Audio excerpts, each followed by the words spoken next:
Hello everyone, good morning, Ram नाम, सत श्री अकाल। केमिस्ट्री के इस नए वीडियो में आप सबका स्वागत है। और आज हम बात करने वाले सॉलिड स्टेट का वीडियो नंबर 5-6, और जिसमें आज हम बात करेंगे निविड संकुलन की। ठोसों में निविड संकुलन किस प्रकार का होता है।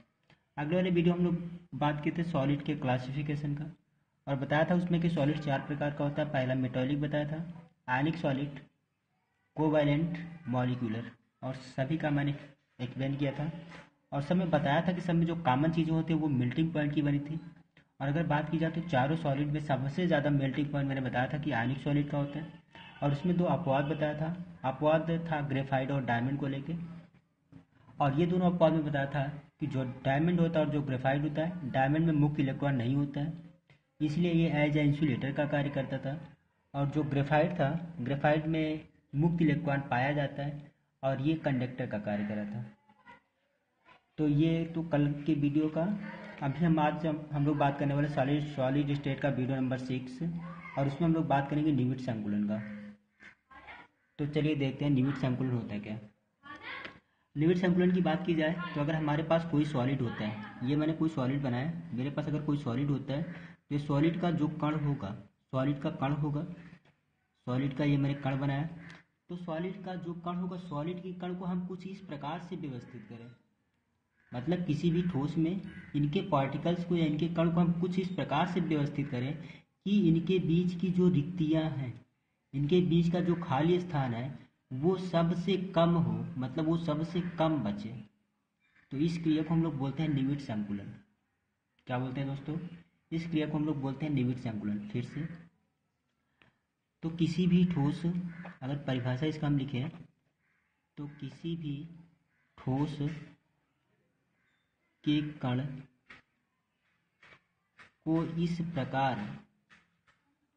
को इस प्रकार व्यवस्थित करें कि इनमें बनी रिक्तियां, या हम इसे अंतरावकाश स्थान बोल सकते हैं, बनी रिक्तियां सबसे कम हो। तो इस प्रकार का सॉलिड जो बनेगा, इस प्रकार के सॉलिड में जो संकुलन होगा, जो उसकी व्यवस्था का क्रम होगा, उसे हम लोग बोलेंगे निविड संकुलन। तो दोस्तों ये निविड संकुलन जो होता है, निविड संकुलन को हम लोग क्लोज्ड पैकेट के नाम से भी जानते हैं, क्लोज्ड पैकिंग के भी नाम से जानते हैं। ये निविड संकुलन 3 प्रकार का होता है। पहला बात करते हैं, तो पहला वाला जो होता है जिसे हम लोग बोलते हैं एक बीमी में निविड संकुलन। एक बीमी में निविड संकुलन। अब एक बीमी में निविड संकुलन क्या होता है ये हमें समझना है। अभी मैंने यहाँ पे एक एग्जांपल लिया, और एग्जांपल को लिया कि ये मान ली कि मेरे पास ये एक एक्स है, ये एक एक्सिस मेरे पास मैंने लिया। हो सकता है कि ये एक्सिस एक्स हो, या फिर वाई हो, या फिर जेड हो, तीनों में से कोई एक ले लो। अब इस एक्सिस पे हम ठोस के कणों को कुछ इस तरीके से व्यवस्थित करें कि यहाँ पे जो इनके बीच की जो रिक्तियाँ बने, जो इनके बीच के अंतरावकाश स्थान बने, वो सबसे कम हो। तो भाई मेरे कॉमन सेंस के हिसाब से इसे हम इस तरीके से व्यवस्थित करेंगे, ऐसे करके, ताकि इनके बीच की जो रिक्तियाँ बने, इनके बीच की रिक्तियाँ सबसे कम बने। ऐसे करके ये ऐसे मैंने व्यवस्थित किया, तो इनके बीच की यहाँ पे जो रिक्तियाँ बन रही है, इनके बीच की रिक्तियाँ जो बने ये सबसे कम है। और कुछ इसी तरीके से व्यवस्थित कर सकते हैं। तो इस प्रकार का जो संकुलन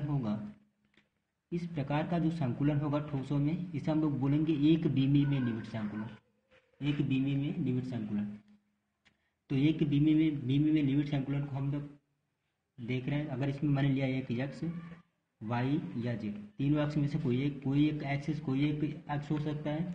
अब इसमें ठोस के कणों को हमें कुछ इस प्रकार से व्यवस्थित करना है कि इनके बीच का जो रिक्तियाँ बने वो सबसे कम बने।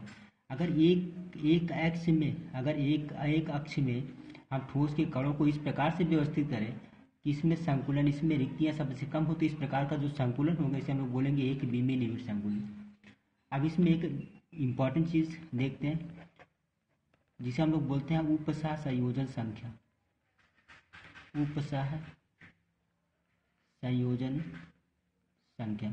अब ये उपसह संयोजन संख्या क्या होता है तो समझिए ध्यान से, आ जाएगा, इजी होता है।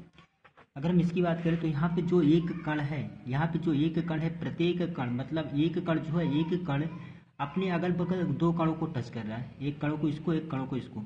मतलब कोई भी एक कण अगर हम इसको ले लें तो ये वाला कण दो कणों को स्पर्श करेगा। अगर हम ये वाला कण ले लें तो ये वाला कण इसको स्पर्श करेगा, इसके बगल में एक कण रखा होगा इसको स्पर्श करेगा। या अगर इस वाले कण को ले लें तो ये वाला कण इसको स्पर्श करेगा, इसको स्पर्श कर रहा है। मतलब एक कण अभी यहाँ पे दो कणों को स्पर्श कर रहा है। तो एक कण अपने अगल बगल, एक कण अपने आसपास जितने कणों को स्पर्श करता है उसे हम लोग बोलते हैं उपसार संयोजन संख्या। फिर से, एक कण अपने अगल बगल जितने कणों को स्पर्श करेगा उसे हम लोग बोलते हैं उपसार संयोजन संख्या। अभी अगर यहाँ पे पूछें तो ये एक कण अपने अगल बगल कितने कणों को स्पर्श कर रहा है, तो एक तो इसको स्पर्श कर रहा है, दूसरा इसको स्पर्श कर रहा है। इसलिए एक बीमी निविड़ संकुलन में अगर हम बात करें कि कितनी उपसार संख्या होगी तो कितनी होगी भाई, 2 होगी। वो चाहे इस कण से ले लीजिए, चाहे इस कण या किसी भी कण से ले लीजिए। अगर हम इसकी लेते हैं तो ये भी एक को 2 को स्पर्श कर रहा है। अब दूसरा देखते हैं।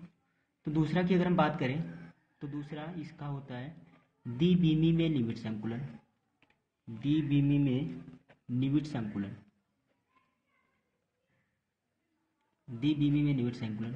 अब द्विविमीय में निविड़ संकुलन क्या होगा, अगर हम इसका एक एग्जाम्पल लेके बताएं तो इसमें पहली बात तो ये नाम से पता चला कि ये द्विविमीय मतलब 2D है, और ये क्या है, ये हमारा 1D, इसे हम लोग शॉर्टकट बोलते हैं 1D या 1 डायमेंशनल। और इसे हम लोग क्या बोलते हैं, इसे हम लोग बोलते हैं 2D या 2 डायमेंशनल, या फिर इसे हम बोलते हैं द्विविमीय में निविड़ संकुलन। ये 1D था मतलब एक डायरेक्शन था, ये 2D मतलब 2 डायरेक्शन मतलब 2 डायमेंशनल। इसमें हम मतलब हमें कितने अक्षों को बनाना है, 2 अक्षों को। तो हम 2 अक्षों को बनाते हैं। तो एक अक्ष मैंने ये ले लिया और दूसरा अक्ष ये ले लिया। हो सकता है कि हमारा x हो और इसे मैंने मान लिया y। अब यहाँ पे हमें इन दोनों अक्षों में हमें कण को इस प्रकार से व्यवस्थित करना है कि इनके बीच की जो रिक्तियाँ बने वो सबसे कम बने। जैसे अभी अगर मैं इसे व्यवस्थित करता हूँ कुछ इस तरीके से, ऐसे मैंने व्यवस्थित किया, तो इस प्रकार का जो व्यवस्था है इसे हम लोग तो निविड़ संकुलन बोलेंगे। अभी तो ये क्या, अभी ये एक विमीय निविड़ संकुलन बना। अगर हम इसी के नीचे गोले की सतह लगा दें, इसी के नीचे अगर हम गोले की सतह लगा दें तो इस प्रकार का जो संकुलन होगा, इस प्रकार के संकुलन को हम लोग बोलते हैं द्विविमीय निविड़ संकुलन। क्या बोलेंगे दोस्तों, द्विविमीय निविड़ संकुलन। एक तो ये हम इसे इस तरीके से बना सकते हैं। दूसरा, अगर हमें दूसरा इसको बनाना, दूसरा हम इसे कुछ इस तरीके से बना सकते हैं। x हो गया और ये y हो गया। अभी यहाँ पे इसको बना सकते हैं ऐसे।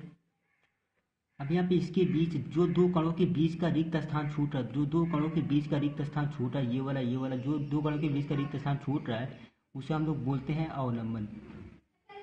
अब की बार कण को हम कुछ इस तरीके से लगाएंगे कि वो अवलंबन को भी भरता हुआ जाए, ऐसे। जो अवलंबन को भी भरते जा रहा है ऐसे, और यहाँ पे भी ऐसे ये अवलंबन को भरते जा रहा है ऐसे करके। तो हम इसे इस तरीके से भी व्यवस्थित कर सकते हैं द्विविमीय निविड़ संकुलन में। तो इसलिए हम लोग पढ़ते हैं कि जो द्विविमीय निविड़ संकुलन होता है, द्विविमीय निविड़ संकुलन 2 प्रकार का होता है। कैसे, अगर यहाँ से हम एक गोला ले लें तो एक गोला कितने गोलों को स्पर्श करेगा, 1 2 3 4। चार को अगर चारों को मिला दें तो ये एक वर्ग बना रहा है। चारों को मिला दें तो ये एक वर्ग बना रहा है। मतलब द्विविमीय निविड़ संकुलन में एक प्रकार हमें मिल गया क्या, वर्गीय निविड़ संकुलन। और दूसरा बात करें तो दूसरा, अगर हम एक गोला ले लें, कहीं का अगर एक गोला ले लें, कितने गोलों को स्पर्श करेगा, 1 2 3 4 5 6, मतलब 2 3 4 5 6 को स्पर्श करा। तो इसलिए हम एक प्रकार यहाँ पे मिला क्या, षटकोणीय निविड़ संकुलन। तो ये संकुलन 2 प्रकार का होता है। द्विविमीय निविड़ संकुलन मतलब हम लोग गोले को कुछ इस तरीके से रखें, ठोस के गोले को कुछ इस तरीके से रखें कि वो 2 अक्ष पे होके जाए, 2 अक्ष पे होके जा रहा है। इस प्रकार का जो निविड़ संकुलन होगा इसे हम लोग बोलेंगे द्विविमीय निविड़ संकुलन। अब इसे हम 2 टाइप से रख सकते हैं, इसलिए निविड़ संकुलन 2 प्रकार का होता है। कौन कौन सा, ये यहाँ से एक गोला 4 गोलों को स्पर्श कर रहा है तो मतलब वर्गीय निविड़ संकुलन, और ये एक गोला 6 गोलों को स्पर्श कर रहा है तो इसे हम लोग क्या बोलेंगे, षटकोणीय निविड़ संकुलन। थैंक यू दोस्तों। अब अगला वीडियो इसके आगे हम लोग कल देखेंगे।